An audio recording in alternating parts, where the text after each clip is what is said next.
Well, g'day guys, and welcome back to the channel. Today I thought we'd just look at something a little bit different to what I've been showing you lately. As you can see, it's one's a Stanza and one's the Datsun 200B. Before, in a time before Datsun changed their name back to NISSIAN, and there was a bit of confusion for a while, but yeah, NISSIAN was once known as Datsun, and I do remember some cars that were badged with both too. That was a bit of a weird thing. They had Datsun, Nissan, Stanza, or something along those lines. It had both badges on. But because these are quite two small brochures, I thought we'd look at both and sort of kill two birds with one stone sort of thing. So we might start with the Stanza first and have a look at that. So on the first cover page of the brochure for the Datsun Stanza, we see it alighting from a plane, and people applauding it, and of course with big words down the bottom, "Get your hands on Stanza." So these were, I think they were a fairly small car, probably about the same size as the Mitsubishi Sigma in size. They could have been even a little bit smaller. You know, I mean, different car manufacturers made slightly different widths and whatever else, but yeah, they were a little bit smaller, and I think they were they were smaller than the 180B, I remember. But not as big as the 200B. So I think you got your Stanza as your smaller one, your 180B as your middle size, not that much more middle size, and then you went to 200B, and then of course you went into, or Datsun at that time too were making luxury type cars, and of course they also made the famous Datsun Z. But anyway, I'm getting off of the topic here. So yeah, anyway, that's the front cover, so we'll open it up and have a look inside of it. So on the first page here we have two opposing shots of the car, one front and one back, of course, and one in yellow and one in blue, showing the front and back of the car. And it says at the beginning, "Stanza, a sporty sedan and a great all-rounder." And then it goes on about, "We look long and hard at the way people live, and that's why they have expected, and that's what they expect from a car. We considered it all." So, and then it goes in about, there was two Stanzas by the look of it, GX or GL, and both came with a 4-cylinder 1600 engine at that time. So yeah, and it goes on with all its other little attributes and what you got there, and you got cloth seats and AM/FM radio in the GX. So yeah, so I think obviously the GX must have been the slightly higher version of it. And then we have some interior shots. So we have we'll move in and have a look at the dashboard and instrument cluster. Very Japanesey looking, but yeah, didn't look too bad, I suppose. Very similar to what was around at the time. And that one there is showing the T-bar automatic, and then down the bottom here we get into what the wheel trims, the rear seats, and manual gearbox. And it's interesting, I'm looking at that and I don't know if you guys can see it or not, but the little gator, I suppose vinyl or leather gaiter that's around the manual gear stick there is tied off with a bit of leather. So they couldn't even afford to put a proper, what would you say, a proper clip or anything like that, and they just had it tied off with a bit of leather. Yeah, I suppose that got thrown out and probably got burnt and whatever else by people. And finally on the back we have all about the what you got in GX only, engines, motor types, transmissions, and steering, fuel consumptions, and rear axle, telling you just basic bits and pieces there. But it's quite interesting there that this brochure must have been from a dealer, because it's got two prices there, and disregarding all the other bits and pieces there, it looked like for the GL Auto was at that time $6,719, and the GX Auto, which this person, whoever had this brochure at that time, must have been looking at both, either a GX or an GL Auto, and yeah, the Auto was 6,971. And I do sort of remember that, not from that time, but even in later times, if you wanted an auto, it always cost you a little bit more. Autos were always just that little bit more expensive. I'll zoom in a bit there, or go a bit closer there. So that's the first paragraph about the standard equipment of what you got. And then we go to instrumentation and engine, and then it goes on with the all about the suspension, rear axles, fuel system and steering, electrical system, cooling system and body. And then the dimensions there, which is a bit interesting about just looking at the dimensions of the car, and what sort of brakes. And it looked like they had discs at the front and drum at the back, which was very common in that time. And of course down the bottom here we have a side-on profile picture of the stanza itself, and it says there, a Nissan, or Nissan Motor Company Australia Proprietary Limited. So yeah, Nissan were here, or Datsun, but yeah, I don't know what the full story was behind why they called it Datsun, and yet it was a Nissan company. So, and then later on they dropped the name Nissan and just Datsun, sorry, and just became Nissan. So yeah, interesting stuff. More car history. Okay, now we've had a look at that one, we'll move on to the 200B, that is.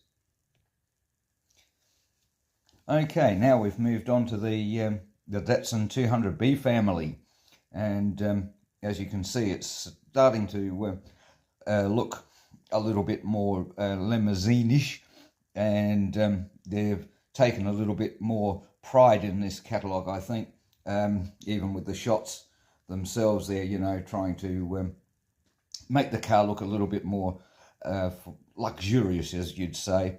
And I mean, it's a car, it's all right, I suppose. They were okay. I think the 200Bs were a little bit better than the Stanza, and I think even the 180B was better than the Stanza, from what I seem to recall people talking about and different things. But yeah, as I said, I had seen one or two in real life of the 200B, and yeah, I didn't think they were a bad looking car, actually. Very nicely appointed inside, but again, I mean, I'm not really a big Datsun fan of these lower class cars. I do like some of their more high performance stuff, but yeah, it's just interesting to see what was on offer, I'd say, back in the late 70s to early 80s. So here again on the first page, this must have been another brochure from somebody who was interested in buying one, because it's giving prices of the 200B Deluxe, economise in style, as it says at the top, and of course it's got the the price, or that obviously that the dealer was offering the people at the time. So actually these two brochures must have been the same, got at the same time, because I'm just looking at that handwriting and it looks very, very much the same. But anyway, we're getting off that again. And down the bottom here, we have a family shot there of the kids washing the car, and while mum supervises and dad standing under a tree washing their new pride and joy. And what does it say? The trouble with economy cars is they can look and feel like economy cars, especially inside. In the 200B Deluxe, however, you only need ever know just how not economical it is, with its 2-litre overhead cam 4-cylinder engine, and it goes on. And yeah, they were really trying to push that 2-litre engine, but saying how economical it was.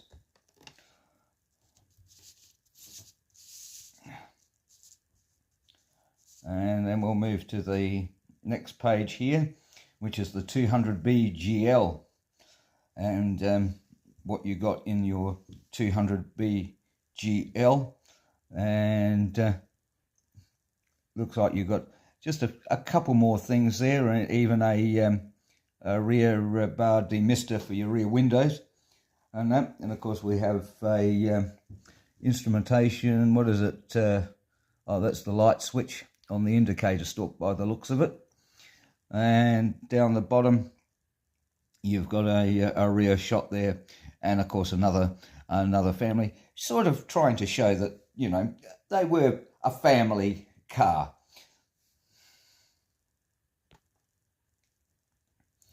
And then we go into the 200B GX. On economy goes first class. So as I was saying before, I think the GX must have been the little bit upper market Datsun than the just the GL Datsun.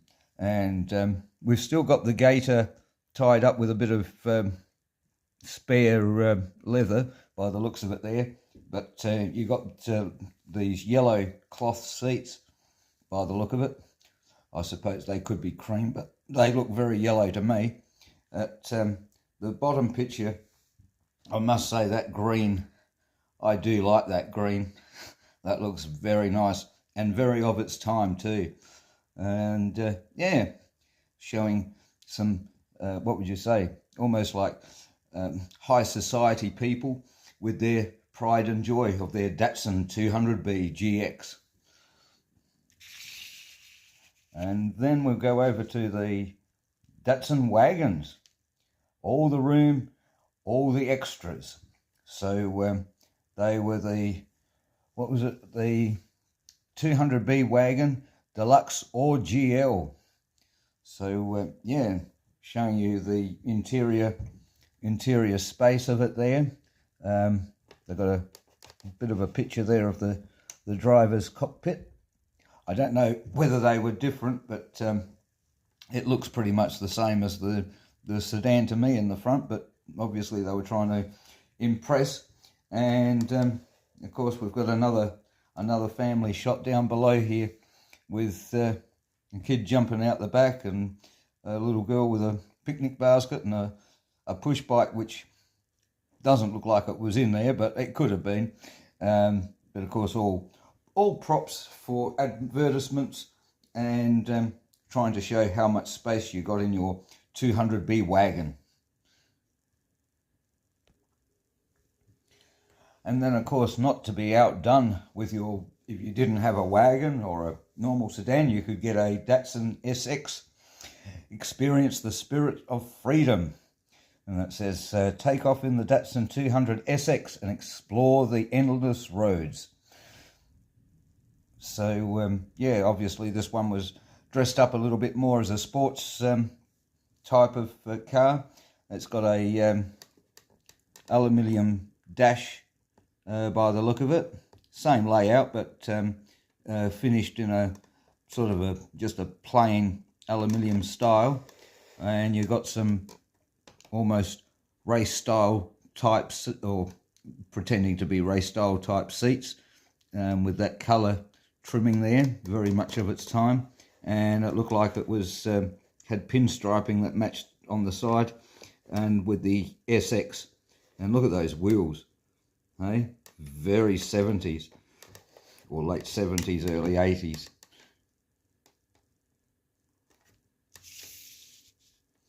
And then we move to the another more sporty one, which was the 200B SSS, or Triple S, I should say, not SSS, Triple S. A name that I haven't been familiar with for a little while. How it is earned the letters after its name. So yeah, this must have been the little bit more upper class of it there. Have they still got the little bit of string around the gaiter? No. So you did get that, and it looks like you got a tape deck as well. You got some nice plush seats by the look of it, and a nice almost if I can get into it there, almost looking fake wood interior or dash there. That's looking very good, and it looked like it's got all the gauges to go as well. And of course it was good for the racetrack.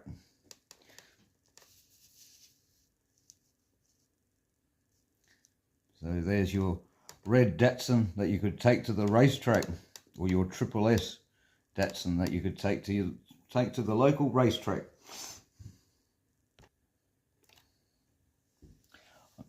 And we come to the back of the brochure, and it's quite interesting how at the top there, instead of just saying all the specifications of the car, they've used all the MMs, CCs, RPMs, volts, INS, ratios, CU, INS, amps, litres and meters. So yeah, a little bit, if you didn't know what that was all about, you'd be thinking, what the hell's all that mean? And yeah, it took me by surprise when I first saw it. I thought, what are they going on about?